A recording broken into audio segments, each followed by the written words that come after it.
अस्सलाम वालेकुम स्टूडेंट्स। उम्मीद है कि आप सब लोग खैरियत से होंगे।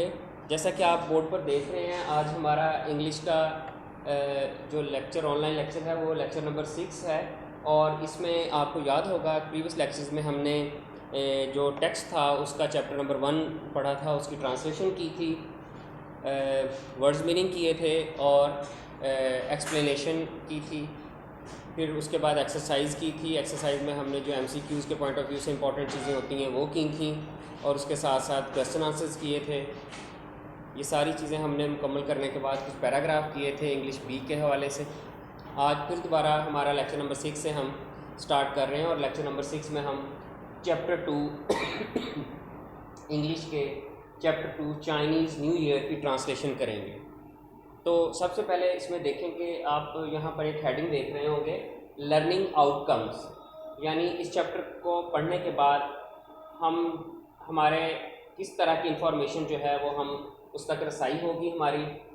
इसमें लिखा हुआ है explore the festivals and cultural events around the world, कि दुनिया में जितने भी फेस्टिवल्स और कल्चरल इवेंट्स होते हैं, सकाफती इवेंट्स जो होते हैं, उनके बारे में बच्चे जो हैं वो जान सकते हैं इस चैप्टर को पढ़ने के बाद। Explain the meaning of words as used in the text, और जो टेक्स्ट के अंदर हमारे जो मीनिंग्स हैं वर्ड्स के वो ज़ाहिर है हम करते भी हैं, उनके बारे में आप जान पाएंगे। और इसके बाद illustrate use of simple present and simple past tense. अब एक चीज़ यहाँ क्लियर हो गई कि इस चैप्टर के अंदर हमारा जो ज़्यादा टेंस चलेगा वो सिंपल प्रेजेंट या सिंपल पास्ट टेंस चलेगा। तो इसको भी आपने देखना है कि सेंटेंसेस जो हैं वो किस टेंस में दिए गए हैं। उसके बाद summarise the text by listing the important events of the Chinese festival. Chinese festival के जितने भी इवेंट्स हम इस चैप्टर के अंदर पढ़ेंगे उनकी एक summary banana. Produce an effective ऐसे ऑन अ जर्नल सब्जेक्ट। किसी भी जर्नल सब्जेक्ट पर कोई ऐसे कैसे लिखा जाता है, मजमून कैसे लिखा जाता है, उसकी एबिलिटी आपके अंदर इन्हांस होगी इसको पढ़ने के बाद। तो कोशिश करनी है कि जब हम इसका लफ्ज़ी तर्जमा करें, इसके मीनिंग्स देखें और उसके बाद मुहावरा तर्जमा करें, तो आपकी जो तवज्जो है वो इस तरफ होनी चाहिए कि जो वोकैबलरी है उसको मैक्सिमम आपने ग्रैस्प करना है, ताकि आइंदा एवरीडे लाइफ में आप उस वोकैबलरी को यूज़ कर सकें। तो सबसे पहले चाइनीज़ न्यू ईयर की मैं रीडिंग करूँगा, आपने रीडिंग गौर से सुननी है। उसके बाद हम उसके मीनिंग करेंगे, मीनिंग करने के बाद हम उसका बामुहावरा तर्जमा करेंगे। ये जो हम ट्रांसलेशन कर रहे हैं चैप्टर्स की, इसमें से आपका 8 मार्क्स का पोर्शन जो है वो आपके एग्ज़ाम्स में जो करंट पैटर्न चल रहा है उसमें 8 मार्क्स का पोर्शन जो है वो इससे आता है। और एक अच्छे स्टूडेंट के लिए आपको पता है कि एक एक नंबर कीमती होता है, इसलिए हमने इसकी ट्रांसलेशन को अच्छे तरीके से करना है। तो चाइनीज़ न्यू ईयर की ट्रांसलेशन चैप्टर 1 की हम स्टार्ट करते हैं। Chinese new year is a holiday that celebrates the beginning of a new year according to the Chinese lunar calendar. It is considered to be one of the most important holidays for Chinese families. The holiday is celebrated with big family gatherings, gift giving, the eating of symbolic food, and display of festive decorations, all focused on bringing good luck for the new year and celebrating the coming of the spring. In Chinese, the lunar calendar is still used to determine traditional holidays like Chinese New Year. Since the lunar calendar is based on the phases of the moon, which has a shorter cycle than the sun, Chinese New Year is never on the same day each year, but typically falls somewhere between January 21st and February 20th. Celebrations can actually last up to a month. Here are some traditions associated with the Chinese New Year. ये आपकी reading हो गई। अब आप इसको meanings के point of view से note करेंगे। मीनिंग आप बुक के ऊपर लाइंस के ऊपर भी नोट कर सकते हैं, जैसे ये लाइन चल रही हैं, और साइड पर भी लिख सकते हैं अगर जगह हो। चाइनीज़ न्यू ईयर मीन्स चीनी साले नौ। चीनी साले नौ is a holiday, holiday mean छुट्टी, दैट सेलिब्रेट्स मीन मनाना, द बिगनिंग आगाज़ of new year, according to mean के मुताबिक, द चाइनीज़ ल्यूनर कैलेंडर, चीनी कमरी कैलेंडर के मुताबिक मतलब इसका बनेगा। इट इज़ कंसिडर्ड मीन समझा जाना, to be one of the most important holidays, to be one of, ये कंपैरिजन आ रहा है कि बहुत सारी हॉलीडेज में से एक अहम छुट्टी, तो यहाँ पर हॉलीडेज प्लूरल फॉर्म में आया है, वन ऑफ, एक इम्पॉर्टेंट, यानी बहुत सी छुट्टियों में से एक important. Holidays for Chinese families, चीनी घराने। The holiday is celebrated with big family gatherings, gatherings कहते हैं इज्तमात को, इकट्ठा होना रिश्तेदारों का, जैसे हमारे यहाँ भी जो ईदैन होती हैं उन पर या किसी दूसरे त्योहारों पर लोग इकट्ठे होते हैं, मिलते हैं। गिफ्ट गिविंग, तोहफ़े देना। The eating of symbolic food, symbolic कहते हैं अलामती खाने खाना। अलामती खाने क्या होते हैं, यानी एक खाना बनाया गया है जिसको किसी ख़ास चीज़ से जोड़ा जाता है कि ये चीज़ हम खाएंगे तो ब्रेव हो जाएंगे, ये चीज़ हम खाएंगे तो हमारी गुड लक, और ये सारी चीज़ें हम आगे पढ़ेंगे भी, आप देखिएगा। एंड डिस्प्ले, डिस्प्ले का मतलब होता है नुमाइश करना ऑफ फेस्टिव डेकोरेशंस। फेस्टिव कहते हैं उस फंक्शन से, उस खुशी से रिलेटेड, डेकोरेशन में सजावटें। फेस्टिव का मतलब त्यौहार भी होता है, त्यौहार से रिलेटेड सजावटें। ऑल फोकस्ड, फोकस का मतलब होता है तवज्जा। On bringing good luck, good luck का मतलब होता है अच्छी किस्मत। For the new year and celebrating the coming of spring. In China the lunar calendar is still use to determine, determine पता लगाने के लिए, ट्रेडिशनल मीन रवायती। हॉलीडेज लाइक, हॉलीडेज छुट्टियां लाइक की तरह। चाइनीज़ न्यू ईयर्स सिंस, चूँकि the lunar calendar, lunar calendar कहते हैं कमरी कैलेंडर को। कमरी कैलेंडर क्या होता है, कमरी कहते हैं चाँद को। जैसे आप देखते हैं कि हमारे यहाँ भी जो रमज़ान अभी रिसेंटली गुज़रा है, तो हम वो चाँद की मूवमेंट के मुताबिक अपने इस्लामिक ईयर्स को स्टार्ट करते हैं, जिसको आप हिजरी कैलेंडर भी बोलते हैं। हिजरी को हिजरी कैलेंडर क्यों बोलते हैं, क्योंकि जब नबी पाक सल्लल्लाहु अलैहि वसल्लम ने मक्का से मदीना की तरफ हिजरत की, तो जो पहला साल था वो इस्लामी तारीख़ का पहला साल हिजरी, हिजरत के मुताबिक पहला साल कहलाया है, और वहीं से इस्लामी हिस्ट्री जो थी वो आगे चली। In China, the lunar calendar is still used to determine traditional holidays like Chinese New Year, since the lunar calendar, कमरी calendar, is based on the phases of the moon. Phases of the moon mean चांद के इश्काल। आपने देखा होगा कि जब एक नए मंथ का चांद नमूदार होता है तो वो बहुत बारीक सा एक जो है वो लाइन सी होती है, फिर आहिस्ता आहिस्ता वो बड़ा होता जाता है। 14 या 15वीं तारीख को वो चांद एक मुकम्मल चांद की सूरत इख्तियार कर लेता है, गोल हो जाता है सूरज की तरह, और आहिस्ता आहिस्ता फिर वो कम होना शुरू हो जाता है। तो उससे अंदाज़ा ये होता है कि मंथ जो है वो एंड हो गया। नेक्स्ट डे फिर चांद गायब होता है और दोबारा निकलता है, तो नया मंथ स्टार्ट होता है। जैसे रमज़ान के बाद शवाल का चांद आता है तो फिर हम ईद सेलिब्रेट करते हैं। जी, Chinese new year since the lunar calendar is based on the phases of the moon, phases of the moon चांद की इश्काल, which is shorter cycle than the sun, जिसका चक्कर सूरज के मुकाबले में छोटा होता है। यानी जो सूरज है वो अपना चक्कर उसमें चक्कर ज़्यादा वक्त में मुकम्मल करता है और चांद का चक्कर जल्दी मुकम्मल हो जाता है।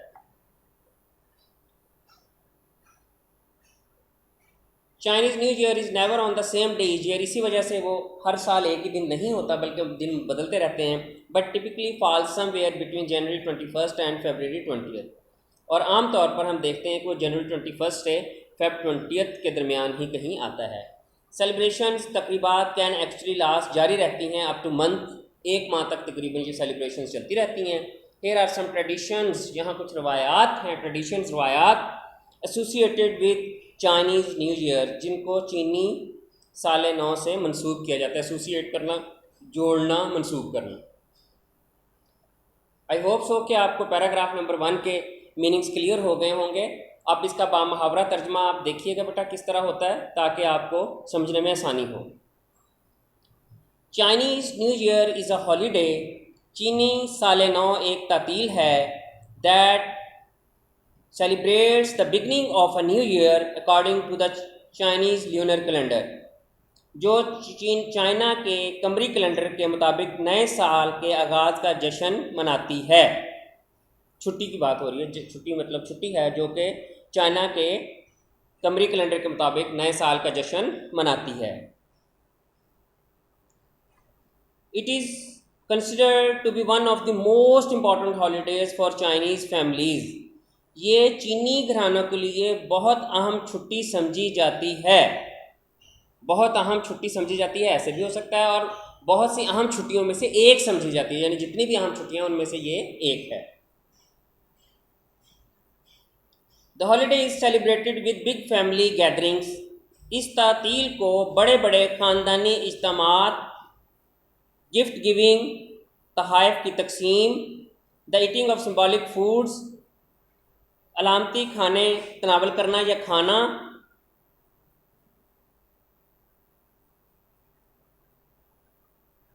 And display of festive decorations, और त्यौहार से मुतल्लिक आराइश की नुमाइश के साथ मनाया जाता है।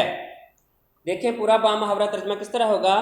इस छुट्टी को बड़े बड़े ख़ानदानी इज्तिमात, तहाइफ की तकसीम, अलामती खाने खाने और त्यौहार से मुतल्लिक सजावट या आराइश की नुमाइश के साथ मनाया जाता है।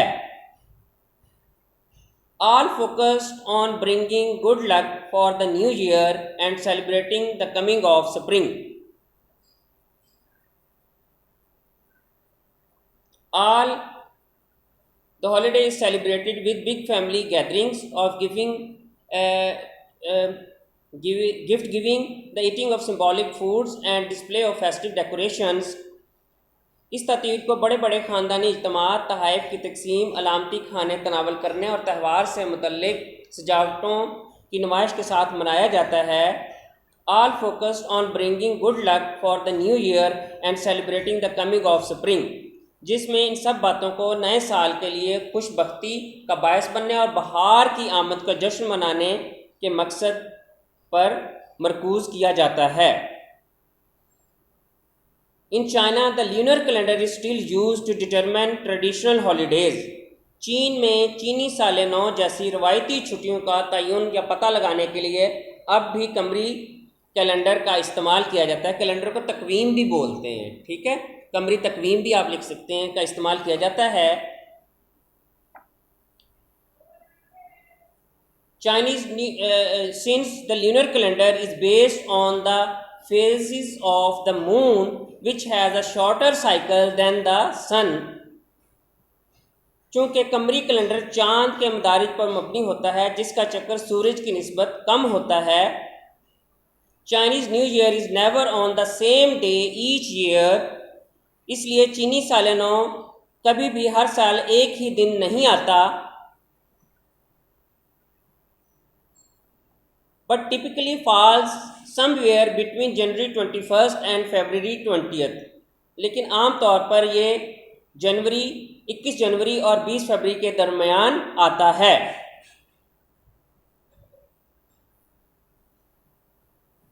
उसके बाद नेक्स्ट है celebrations can actually last up to a month, तकरीबन एक महीना तक जारी रह सकती हैं। कैन का मतलब रह सकती हैं। Here are some traditions associated with Chinese New Year. यहाँ कुछ रवायात हैं जो चीनी साल नौ से मंसूब की जाती हैं। यहाँ कुछ रवायात हैं जो चीनी साल नौ से मंसूब की जाती हैं।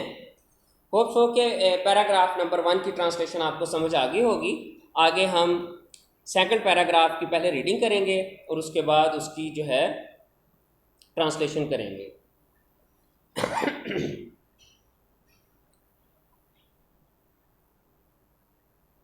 Second paragraph,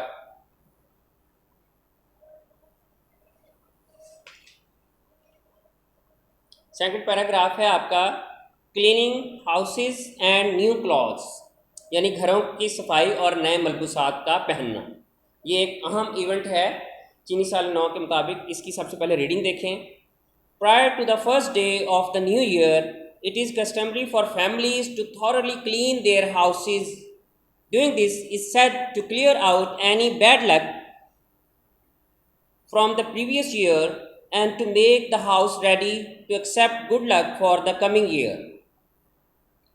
All cleaning must be finished before New Year's Day, so there is no chance of accidentally throwing out the good fortune of the new year.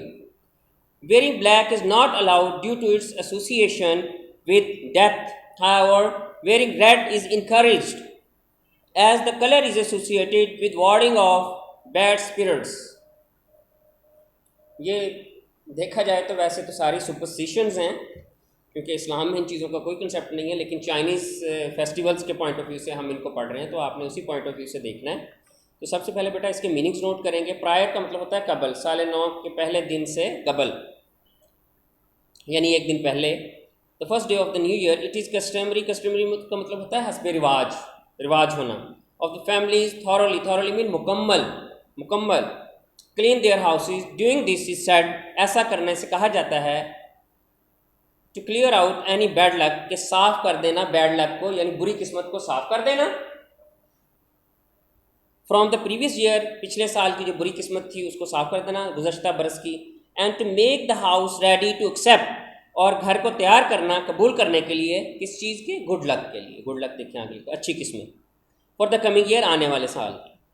All cleaning must be finished before new years day, must be finish, ये ज़रूरी है कि हो जाए, तमाम सफाई नए साल से पहले हो जाए।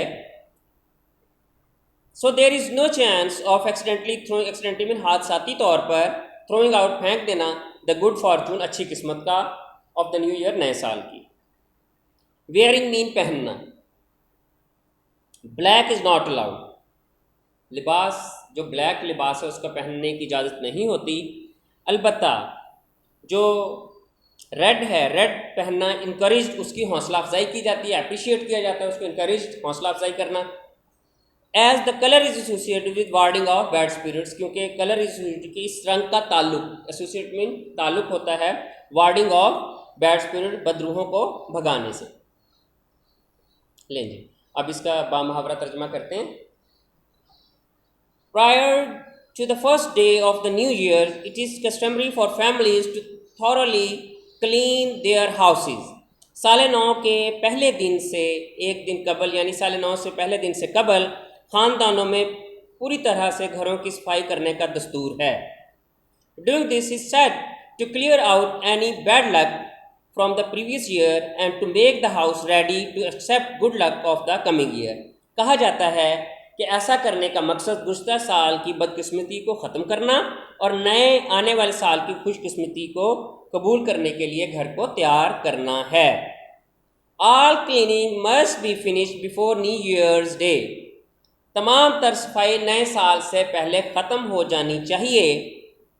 सो there is no chance of accidentally throwing out the good fortune of the new year, ताकि किसी भी हादसाती तौर पर नए साल की अच्छी किस्मत को बाहर फेंकने का डर ना रहे या बाहर फेंकने का मौका ना रहे।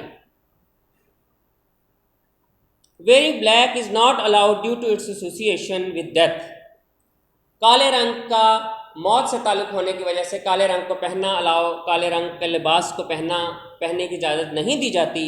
हाउएवर, ताहम वेयरिंग रेड इज़ इनकरेज्ड, सुर्ख रंग को पहनने की हौसला अफजाई की जाती है। एज जैसा कि रवायत है, the colour is associated with warding off bad spirits, के इस रंग का ताल्लुक बदरूहों को या बुरी रूहों को भगाने से है। दो पैराग्राफ क्लियर हो गए आपको। तो अब हम देखते हैं आगे नेक्स्ट पैराग्राफ, जो हमारा, ये दो पैराग्राफ हमारे हो गए हैं। नेक्स्ट पैराग्राफ जो है हमारा वो फिर हेडिंग के साथ है, छोटा सा पैराग्राफ है, इसको पढ़ते हैं। Decorating the houses, decorating the houses, घरों को सजाना।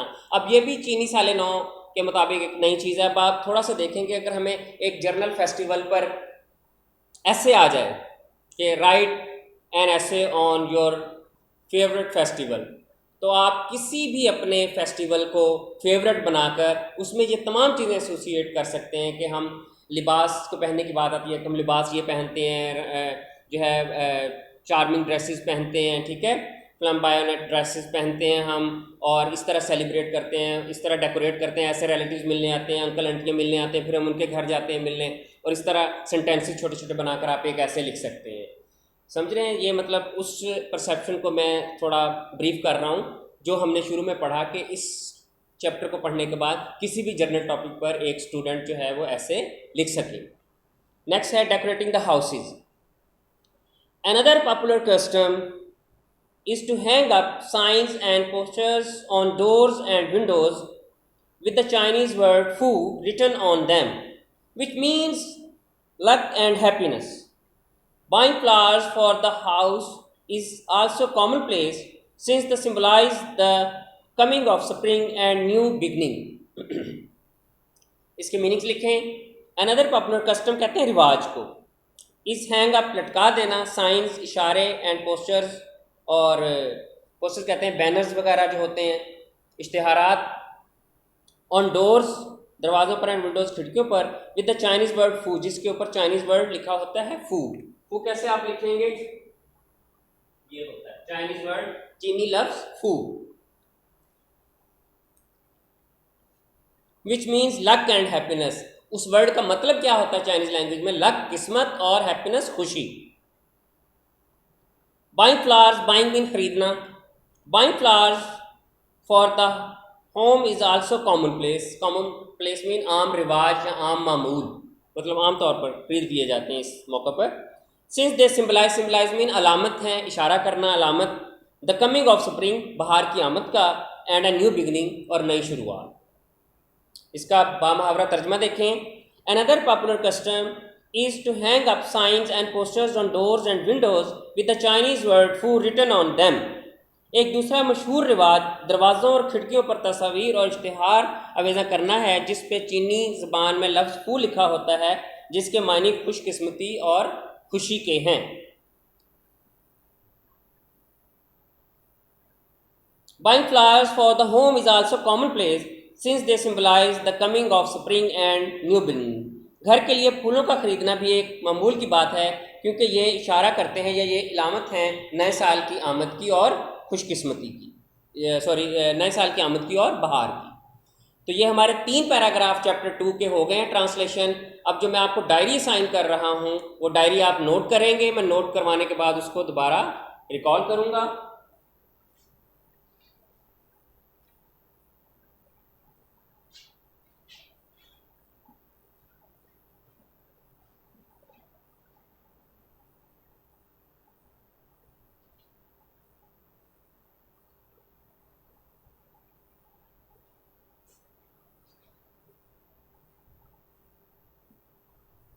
आपकी डायरी है चैप्टर नंबर 2 के ट्रांसलेशन पैराग्राफ 1 2 3